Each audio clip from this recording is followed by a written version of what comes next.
Minsan mo na bang natanong kay Lord, Lord, bakit yung mga prayers ko hindi mo pa sinasagot? And to the point, minsan natatanong mo na si Lord, Lord, mabuti naman akong tao. Deserve ko ba ito?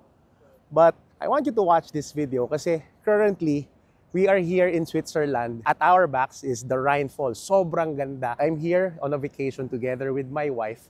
And honestly, this year has been one of the toughest years for our life. Especially sa aming negosyo, medyo down, ang hina ng benta.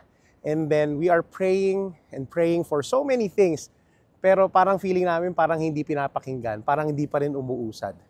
Pero ang nakakatuwa, interesting, kasi this same year, one of the most problematic years, andito kami ngayon sa Switzerland.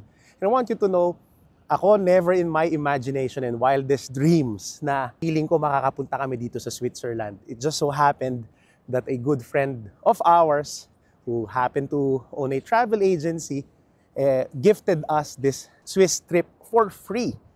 And alam nyo, bakit ko sa inyo kinukwento ito? Kasi minsan napapatanong tayo kay Lord, meron tayong mga bagay na pinagdarasal pero hindi nangyayari. Pero alam nyo, naniniwala ako mas maraming mga bagay, mas maraming mga blessings na natanggap tayo na hindi man lang natin pinagdasal. And it's way, way, way beyond our imagination.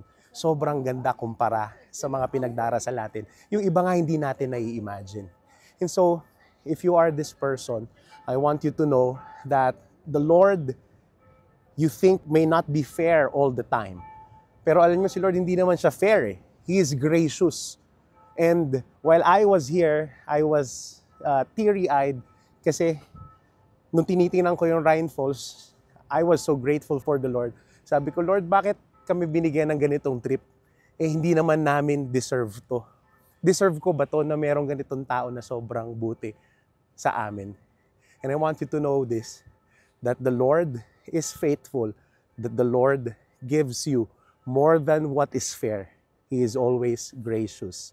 So, keep praying and keep your eyes open because there are far more blessings that you did not pray for that you are receiving right now.